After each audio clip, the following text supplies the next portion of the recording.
तो मॉडल के हिसाब से अलग अलग एम्पियर के आते हैं, 3 एम्पियर, 2.5 एम्पियर। दोस्तों आज हम बात करेंगे कुछ पुरानी मशीन्स के बारे में। आप ये ब्रशर देख रहे हैं, ये नेस्ले के ऑथराइज डिस्ट्रीब्यूटर थे, ठीक है, सुपर बैंड। इनका जो हेड ऑफिस था परमाणु में था। और दोस्तों ये इनके ना काफ़ी अच्छी मशीन्स होती थी।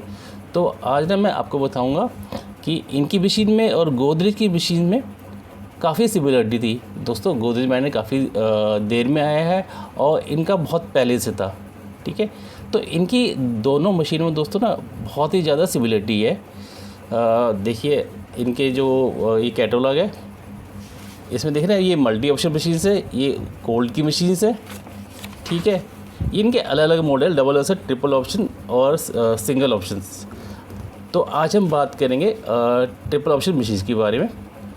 तो दोस्तों उस समय जितनी मशीनें आती थी सारी मशीनें एसी की होती थी, ठीक है। जितने भी वाल्व उस पर यूज़ किए जाते सोलनॉइड वाल्व वो एसी के यूज़ किए जाते थे। लेकिन इसमें दोस्तों ये सुपर बैंड, टिप्स बैंडिंग ऐसे मैन्युफैक्चरर थे जो कि अपनी मशीन्स के अंदर 12 वोल्ट का सोलनॉइड वाल्व यूज़ करते थे। और जितने भी दूसरे मैन्युफैक्चरर थे वो सभी एसी वाल्व का यूज़ करते थे। तो ये नया कंसेप्ट था। जैसे गोदरेज में अभी क्या होता है कि दोस्तों कि जो वाटर है वो आपका एक स्टोरेज टैंक होता है ऊपर, बॉटल बबल टॉप, वहाँ से इनलेट के थ्रू वाटर टैंक में जाता है। सेम दोस्तों ऐसा ही इस मशीन में भी था। इसमें भी एक इनलेट लगाया जाता था 12 वोल्ट का, उसके थ्रू ना जो वाटर है वो बॉयलर टैंक में जाता था। जैसे आप देख रहे हैं ये एसन प्लेटेड देख रहे हैं गोदरेज का, इसी तरह ना दोस्तों वो भी ना देखिए मैं आपको दिखाता हूँ। इस तरह के देखिए, इस तरह के वाटर लेवल सेंसर के लिए ये इस चीज़ का एसएस वायर का यूज़ करते थे। तो ये छोटे साइज़ के, लेकिन ना इसी तरह के ये 4 होते थे, चारों अलग अलग साइज़ के होते थे, 2 काफ़ी बड़े होते। तो सेम ऐसा ही इसके अंदर भी था। तो जो इनकी मशीन थी ये काफ़ी, मेरे ख्याल से 2000 में आई थी मशीन शायद। तो उसमें और जो गोदरेज बाद में, ये दोनों में काफ़ी सिमिलरिटी थी। दोनों के जैसे अब गोदरेज में 24 वोल्ट का सोलनॉइड वाल्व है, ठीक है, और सारी मोटरें इनकी डीसी चलती थी। उसमें दोस्तों ना जो इनकी मशीन थी उसमें सिर्फ जो सोलनॉइड वाल्व था वो 12 वोल्ट का था, ठीक है। और जो जितनी भी मोटर एसी की मोटर होती है दोस्तों, बिपर मोटर होगी या आपकी गियर मोटर होगी, वो सब एसी की थी। तो गोदरेज में तो सारा ही अभी इस समय डीसी के अंदर है, और उन्होंने जो स्टार्ट किया था डीसी में ही किया था। तो दोस्तों इन दोनों में काफ़ी सिमिलरिटी थी। तो अब मैं देखिए, जैसे कि बॉयलर टैंक है गोदरेज का, उसको खोलकर ओपन कर सकते थे। तो ऐसा ही इनका जो बॉयलर टैंक था उसको भी खोलकर ओपन कर सकते थे। लेकिन जो गोदरेज है नए समय नई टेक्नोलॉजी थी, तो उनका खोलना काफ़ी आसान था। तो इनमें ना जो बॉयलर टैंक है वो दोस्तों मेरे पास है नहीं अभी ना इमेज, तो उसमें फ़ोन वगैरह तो इतना होता ही नहीं था कि ना फ़ोटो वगैरह हम स्टोरेज कर सके। फ़ोन तो होते थे लेकिन स्टोरेज करने का कोई उसमें सिस्टम नहीं था। तो जस्ट ऊपर एक ढक्कन होता था, 4 पेज लगे रहते थे, उसको खोल कर ना हम एलिमेंट को निकाल सकते थे। तो इस तरह का इनमें एलिमेंट लगाया जाता था। ये देख रहे हैं आप, इस तरह का ये एलिमेंट लगाया जाता था, ठीक है। तो इस तरह का एलिमेंट होता था, इसको आराम से खोल कर पूरा बॉयलर टैंक हम साफ़ कर सकते थे। जो कि उस समय बहुत ही एक यूनिक बात थी कि बॉयलर टैंक को साफ़ किया जा सकता था, जो स्केलिंग थी उसको साफ़ किया जा सकता था। अदरवाइज दूसरी मशीन में थी, इनका बॉयलर टैंक जो था कॉम्पैक्ट होता, खोल करना, हाथ डालकर काम करना बड़ा मुश्किल था। तो इनका आसानी से क्लीन हो जाता था। तो सेम इसमें भी 4 वाटर लेवल सेंसर होते थे जो सेंस करते थे पानी का। अगर पानी नहीं होता तो जैसे कि लो वाटर शो करता था, सेम गोदरेज में भी लो वाटर शो करता है। और जैसे ही वाटर लेवल ओके हो जाता है तो हीटर, इसमें जो रिले हैं 12 वोल्ट का रिले लगाया जाता था, ठीक है। रिले स्टार्ट करके करंट एलिमेंट को दे देता था। तो दोस्तों आज डिस्कस करेंगे हम इस मॉडल के बारे में, TS250 के बारे में। तो सबसे पहले ना उस समय ना इसकी मैं आपको ना थोड़ा वायरिंग लेआउट बताता हूँ, किस तरह के कनेक्शन होते थे, ठीक है। ये देखिए टिप्स वायरिंग कसौली रोड का अभी भी दोस्तों, अभी भी ये मैन्युफैक्चरर मशीन अभी भी बना रहे हैं। तो देखिए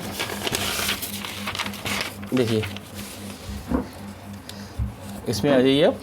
देखिए दोस्तों, इसमें 2 तरह के फ्यूज, जैसे आजकल जितनी मशीन्स आ रही है, लोकल जितनी मशीन्स आ रही हैं दोस्तों, या दूसरे मैन्युफैक्चरर आते हैं वो सेम वही 2 फ्यूज़ का यूज़ करते हैं। सेम उस समय इन्होंने भी 2 फ्यूज़ का यूज़ किया था, F1 और F2। एक 15 एम्पियर का होता था हीटिंग एलिमेंट के लिए और एक 5 एम्पियर का होता था।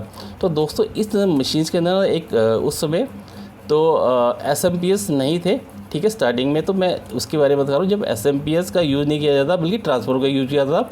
बाद में इन्होंने अपने आप को अपग्रेड कर लिया था और SMPS का यूज़ करने लग गया था। तो ये स्टार्टिंग वाली मशीन है, तो इसमें एक ट्रांसफार्मर लगाया जाता है 18018 का। तो मॉडल के हिसाब से अलग अलग एम्पियर के आते थे, 3 एम्पियर, 2.5 एम्पियर। इस जैसा लोड लेता है उसके हिसाब से ये अलग अलग मॉडल के आते थे, ठीक है। तो ट्रांसफार्मर लगता था दोस्तों एक बहुत बड़ा 18018 का लगता था, 3 एम्पियर का।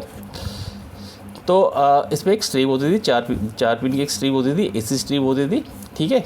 तो इसमें ना कनेक्शन किए जाते थे। तो कनेक्शन कैसे होते थे, फेज हमारा डायरेक्ट 15 एम्पियर की फ्यूज़ में आता था और फिर वही फ्यूज़ से कनेक्शन अगले 5 एम्पियर में जाता था और उसके बाद एक ऑन ऑफ के स्विच दिया जाता था। ऑन ऑफ स्विच से आपका फेज जो घूमकर दोस्तों इसमें आता था, ठीक है, यहाँ पे आता था।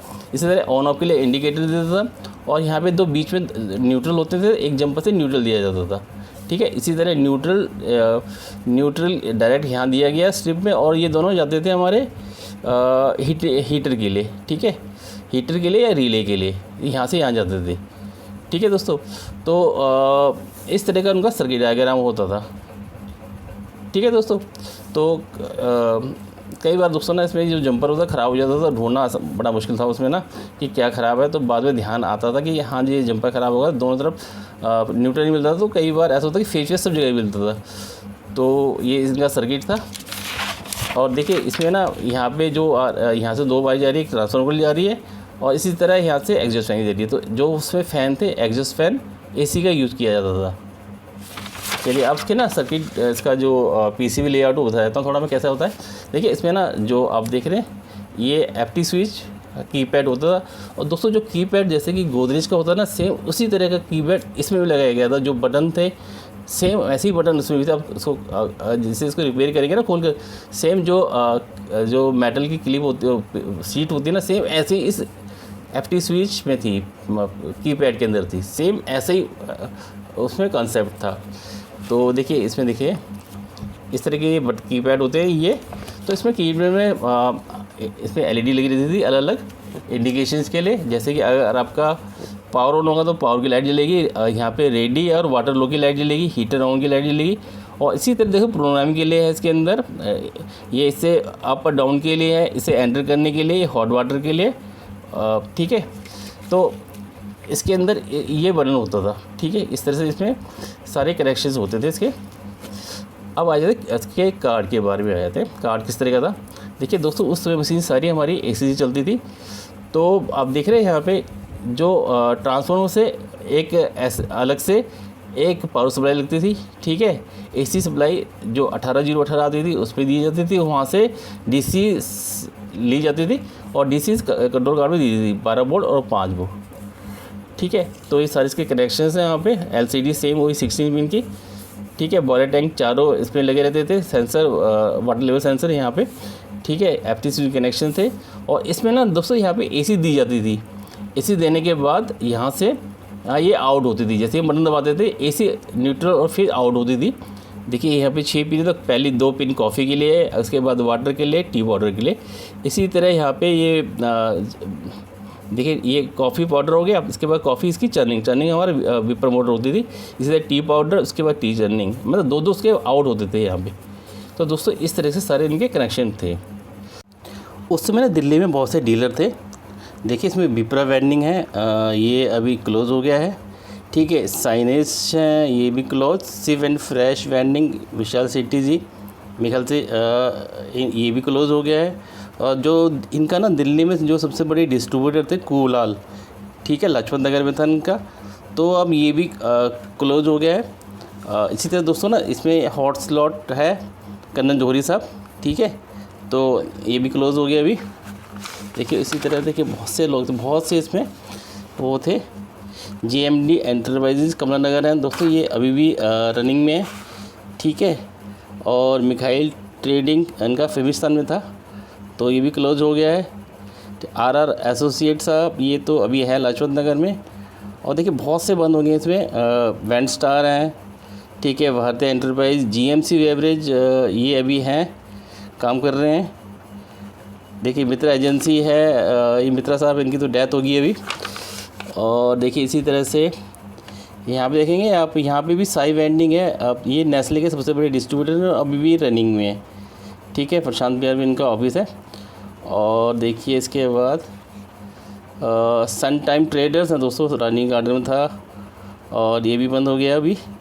तो इस तरह से ना बहुत सारे जो भी डीलर थे और मैन्युफैक्चरर थे नेस्ले के लिए, वो काफ़ी बंद हो गए हैं। तो टिप्स वेंडिंग सुपर वेंड भी नेस्ले के उस समय ऑथराइज मैन्युफैक्चरर थे। दोस्तों किसी के पास अभी ये मशीन है तो कमेंट करके बताया कि उनके पास ये मशीन है अभी वर्किंग में है।